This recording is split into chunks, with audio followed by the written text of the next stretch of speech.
നമസ്കാരം. ഡൽഹിയിൽ ചരിത്ര വിജയത്തിനു ശേഷം അതീഷി മർലീന രാജിവെച്ചിരിക്കുകയാണ്. രാജിക്കത്ത് ഗവർണർക്ക് ഇന്ന് കൈമാറിയിരിക്കുന്നു. ഡൽഹി മുഖ്യമന്ത്രിയെ തീരുമാനിക്കാൻ ഇപ്പോൾ സജീവമായ ചർച്ചകൾ ബിജെപിയുടെ ക്യാമ്പുകളിൽ നടന്നുകൊണ്ടിരിക്കുകയാണ്. അമിത്ഷായുടെ വസതിയിലാണ് ഇന്ന് നിർണായകമായ ചർച്ച നടക്കുന്നത്.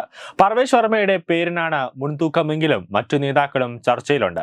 പ്രധാനമന്ത്രി നരേന്ദ്രമോദിയുടെ വിദേശ സന്ദർശനത്തിനു ശേഷം സത്യപ്രതിജ്ഞ നടത്താനാണ് തീരുമാനം. ഇതിനിടെ ഡൽഹി മുഖ്യമന്ത്രി അതീഷി മർലേന ഗവർണർക്ക് രാജിക്കത്ത് നൽകിയതോടെ നിലവിൽ നിയമസഭ പിരിച്ചുവിട്ട് ലഫ്റ്റനന്റ് ഗവർണർ ഉത്തരവിറക്കിയിരിക്കുകയാണ്. ദില്ലിയിലെ ബിജെപിയുടെ അധികാരിക വിജയത്തിന് പിന്നാലെ ആരാകും മുഖ്യമന്ത്രി എന്നതിൽ ആകാംക്ഷ തുടരുകയാണ്. പ്രധാനമന്ത്രി നരേന്ദ്രമോദി അമിത്ഷായുമായും പാർട്ടി അധ്യക്ഷൻ JP നഡ്ഡയുമായും ഇന്നലെ ആദ്യ ചർച്ച നടത്തി. രാവിലെ അമിത്ഷായുടെ വസതിയിൽ JP നഡ്ഡയും ജനറൽ സെക്രട്ടറി BL സന്തോഷും സംസ്ഥാന അധ്യക്ഷൻ വീരേന്ദ്ര സച്ദേവും കൂടിക്കാഴ്ച നടത്തി. ദില്ലി മണ്ഡലത്തിൽ അരവിന്ദ് കെജ്രിവാളിനെ തോൽപ്പിച്ച പർവേഷ് വർമ്മയുടെ പേരാണ് മുഖ്യമന്ത്രി സ്ഥാനത്തേക്ക് ആദ്യ പരിഗണനയിലുള്ളത്. ജാട്ട് വിഭാഗത്തിൽ നിന്നുള്ള വർമ്മയെ മുഖ്യമന്ത്രിയാക്കിയാൽ ഹരിയാനയിൽ OBC വിഭാഗത്തിൽ നിന്നും നയാബ് സിംഗ് സൈനിയെ മുഖ്യമന്ത്രിയാക്കിയതിലൂടെ ആ വിഭാഗത്തിലുണ്ടായ അതിർത്തി മറികടക്കാനാകുമെന്നാണ് പശ്ചിമ UPയിലും അതുപോലെ ഇത് നേട്ടമാകുമെന്നാണ് BJPയുടെ വിലയിരുത്തൽ. പർവേഷ് വർമ്മ ഇന്ന് രാജ് നിവാസിലെത്തി ലഫ്റ്റനന്റ് ഗവർണറെയുമായി കൂടിക്കാഴ്ച നടത്തി.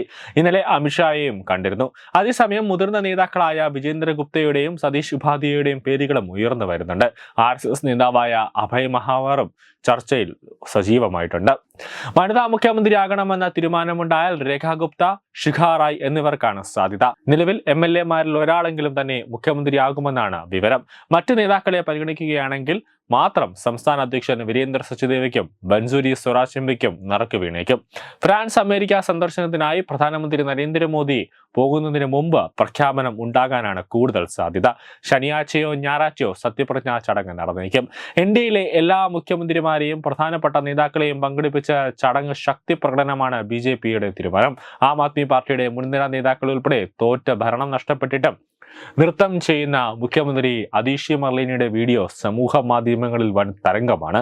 കൽക്കാച്ചി നിയമസഭാ തെരഞ്ഞെടുപ്പ് വിജയം ആം ആദ്മി പാർട്ടി പ്രവർത്തകർക്കൊപ്പം നൃത്തം ചെയ്ത് ആഘോഷിച്ച മുഖ്യമന്ത്രി അതീഷിക്കെതിരെ വിമർശനവും ട്രോളുകളും ഉയരുകയാണ്.